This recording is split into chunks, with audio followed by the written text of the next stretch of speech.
प्रिय विद्यार्थियों, आज के आपाधापी जीवन में मनुष्य के पास सब कुछ होने के बाद भी शारीरिक सुख से वंचित है।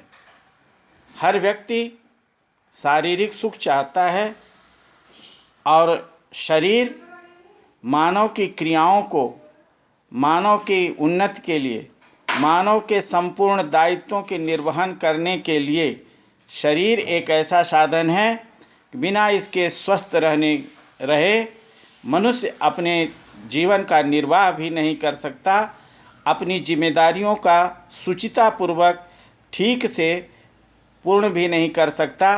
इसलिए शरीर किस प्रकार से स्वस्थ हो, यह हर व्यक्ति इसके विषय में सोचता विचारता रहता है। किसान लगातार अपने खेतों में, खेतीबाड़ी में लगा रहता है, कृषि कार्य करता रहता है, उससे शारीरिक श्रम होता रहता है जिससे वह स्वस्थ रहता है। प्रायः हम देखते हैं कि जो किसान हैं या जो मजदूर हैं, जो परिश्रमशील लोग हैं अथवा जो लोग गांव में रहते हैं, प्रायः देखे जाते हैं कि वे स्वस्थ हैं। और स्वास्थ्य के बिना मानव जीवन कभी भी सुखी नहीं हो सकता, क्योंकि कहा गया है तंदुरुस्ती लाख नियामत। सारी दुनिया की संपत्ति होने के बाद यदि शरीर स्वस्थ नहीं है तो मनुष्य का जीवन सुखी नहीं हो सकता। इसके लिए योग व्यायाम किया जा सकता है। योग और व्यायाम के द्वारा मानव तन मन से स्वस्थ होता ही है और अपनी दायित्वों का निर्वहन तभी कर सकता है जब वह स्वस्थ होगा। हम जानते हैं कि इस कोरोना काल में लोगों के प्रतिरोधक क्षमता घटी। जिन लोगों की रोग प्रतिरोधक क्षमता कम थी, वे लोग ही इस कोरोना काल में, इस कोविड-19 में हमेशा परेशान रहे। और प्रायः यह देखा गया कि जिनकी इम्यूनिटी सिस्टम, रोग प्रतिरोधक क्षमता बहुत कम थी, वे ही गत हो गए, अर्थात मृत्यु को प्राप्त हुए। इसलिए मनुष्य को अपने स्वास्थ्य के विषय में हमेशा प्रयासशील रहना चाहिए। सकारात्मक सोच रखें, नकारात्मक भाव अपने विचारों में आने न दें और योगासन और व्यायाम निरंतर करते रहें। व्यायाम करने के कुछ नियम हैं। व्यायाम गलत ढंग से किए जाने पर, योगासन गलत ढंग से करने पर लाभ के जगह उससे नुकसान भी हो सकता है। तो हम किस प्रकार से व्यायाम करें, व्यायाम से क्या लाभ है, यह हम इस वीडियो में जानेंगे। पहले हम ये जानें व्यायाम का क्या अर्थ है। व्यायाम किसे कहते हैं? शरीर चेष्टा या चेष्टा स्थैर्यार्था बलवर्धिनी देह व्यायाम आख्याता मात्रया ताम समाचरे। शरीर की जो क्रिया होती है, जो शारीरिक क्रियाएं होती हैं, जिनसे कि शरीर की स्थिरता बढ़ती है और शरीर में बल बढ़ता है, उसे व्यायाम कहा जाता है। लेकिन व्यायाम अपनी मात्रा के अनुसार करना चाहिए। अधिक व्यायाम करने से भी नुकसान होता है। व्यायाम से क्या लाभ होता है? हम व्यायाम कोई भी कार्य करते हैं तो उसकी लाभ हानि सोचते हैं। तो व्यायाम से क्या लाभ होता है? लाघवम कर्म सामर्थ्यम ऐस्थैर्यम दुख सहिष्णुता दोषयो अग्निवृद्धिश्च व्यायामाद उपजायते। शरीर हल्का रहता है। व्यायाम करने से शरीर हल्का रहता है, कार्य करने की क्षमता आती है, शरीर में स्थिरता होती है, दुख सहने की क्षमता आ जाती है और कफ पित्त वात इन तीनों दोषों का नाश हो जाता है। और मनुष्य को व्यायाम करने से भूख लगती है, भूख बढ़ती है।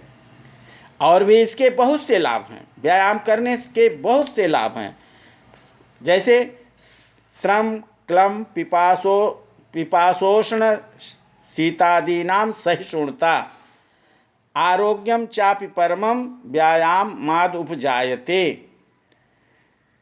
परिश्रम थकान, परिश्रम करने पर थकान नहीं होती, थकान नहीं, व्यक्ति थकता नहीं है। प्यास, गर्मी, सर्दी, भूख, इन सबको सहने की क्षमता आ जाती है और व्यक्ति निरोग रहता है। इसलिए मनुष्य के लिए व्यायाम करना बहुत आवश्यक है। व्यायाम जैसा मित्र मनुष्य का कुछ भी नहीं है। न चास्ति तादृशम तेन किंचित औस्थौल्याप अपकर्षणम न च व्यायामिनम मर्दम मर्दयन्त्यो अरयो भयात। व्यायाम से बढ़कर के मोटापा को दूर करने वाला कोई दूसरा साधन नहीं है। अगर किसी व्यक्ति को मोटापा हो गया है, मोटापा का रोग हो गया है, जिसका शरीर फूल गया है, जो चलने में सामर्थ्य नहीं है, जिसका पेट निकला हुआ है, उस व्यक्ति को व्यायाम करना चाहिए, क्योंकि व्यायाम के बिना मोटापा दूर नहीं हो सकता। व्यायाम से बढ़ कर के मोटापा दूर करने वाला कोई दूसरा साधन नहीं है। व्यायाम करने से उसी प्रकार से रोग दूर भाग जाता है जैसे कि बलवान व्यक्ति को देख कर के निर्बल व्यक्ति हमेशा भय से दूर रहता है, भयभीत। व्यायाम हर अंग के सुव्यवस्थित, सुगठित एवं स्वस्थ रहने के लिए हर अंग के लिए अलग अलग प्रकार के व्यायाम बताए गए हैं। आँख के लिए व्यायाम है, गर्दन में दर्द है, गर्दन के दर्द के लिए अलग व्यायाम है, कमर में दर्द है जिसके लिए भुजंगासन है। हृदय में अगर किसी को हार्ट पेशेंट हो गया है, हार्ट पेशेंट होने के, हृदय रोगी होने से पहले अगर व्यक्ति सतर्क है तो हृदय रोगी नहीं हो सकता है। शरीर के प्रत्येक अंग स्वस्थ एवं सुगठित बनाने के लिए आसन, जिसे प्रत्येक मनुष्य को करना चाहिए जिससे वे स्वस्थ रह सकें। तो हृदय को मजबूत बनाने के लिए प्राणायाम, अनुलोम विलोम किया जाता है। अनुलोम विलोम के लिए लोगों की धारणा है कि कैसे करें, कहाँ करें, कब करें। तो अनुलोम विलोम बिस्तर पर बैठ करके, कुर्सी पर बैठ करके और ज़मीन पर बैठ करके, सुखासन, लेकिन आसन सही होना चाहिए। कल पिछले वीडियो में मैंने बताया था कि आसन अगर सिद्ध हो गया तो मनुष्य का जीवन सुखमय हो सकता है।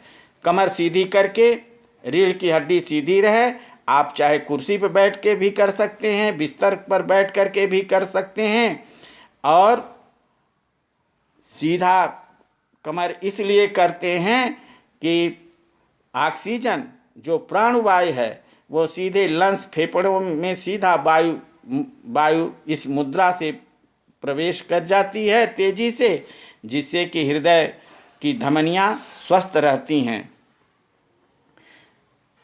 प्रायः लोगों के मन में शंका है कि अनुलोम विलोम किस प्रकार से करना चाहिए।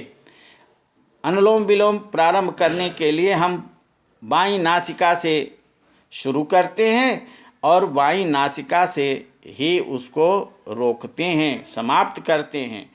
और 4-5 बार प्रारंभ में किया जाता है और इसके बाद अभ्यास हो जाने के बाद 10 से 12 बार किया जा सकता है। सबसे पहले दाहिनी नासिका को ये वायु मुद्रा कहते हैं।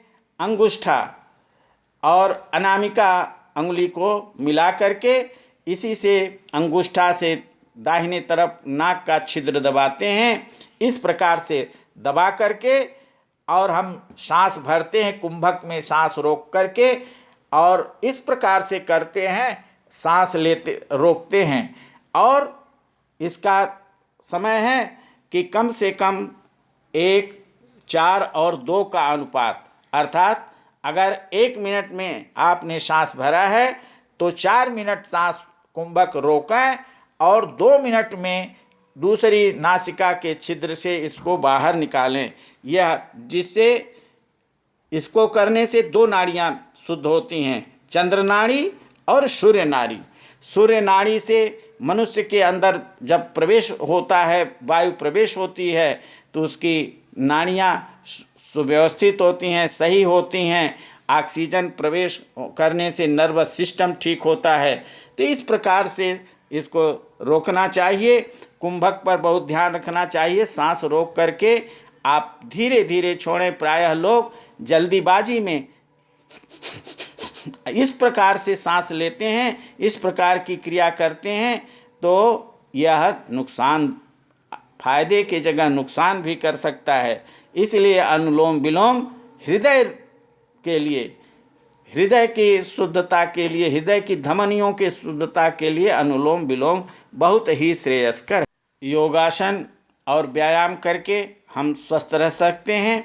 इसलिए नित्य प्रति हम सभी को योगासन और व्यायाम करना चाहिए, शारीरिक श्रम, क्योंकि बहुत से बच्चे घर में कार्य नहीं करते और अधिकांश नौकरी करने वाले लोग नौकरी पेशा में जा कर के वहाँ उनको शारीरिक श्रम नहीं हो पाता। मानसिक श्रम तो करते हैं लेकिन शारीरिक श्रम नहीं कर पाते। शारीरिक श्रम न करने के कारण अनेक बीमारियों के शिकार हो जाते हैं। इसलिए योगासन और व्यायाम हर व्यक्ति को, हर मानव को, बच्चा हो, बूढ़ा हो, बुजुर्ग हो, महिला हो, पुरुष हो, सबको आसन व्यायाम करना चाहिए। और मेरे विचार से तो सकारात्मक सोच रख करके, नकारात्मक भावों को निकाल करके सकारात्मक सोच करके नित्य प्रति योगासन व्यायाम करके ही मानव स्वस्थ रह सकता है। हम अंत में यही कहेंगे कि दूध पियो, कसरत करो, नित्य जपो हरि नाम, और धीरज से कारज करो, पूर्ण करें भगवान। परमात्मा भी उसी की मदद करता है जो अपनी मदद करता है, जो अपने स्वास्थ्य पर ध्यान रखता है, जो अपने कर्तव्यों का, अपने दायित्वों का निर्वहन अच्छी प्रकार से करता है। भगवान परमात्मा उसी की मदद करता है। इसलिए हम सभी से ये कहना चाहेंगे कि योगासन और व्यायाम नित्य प्रति सभी को करना चाहिए और स्वयं करना चाहिए तथा दूसरों को भी योगासन व्यायाम करने के लिए प्रेरित करना चाहिए।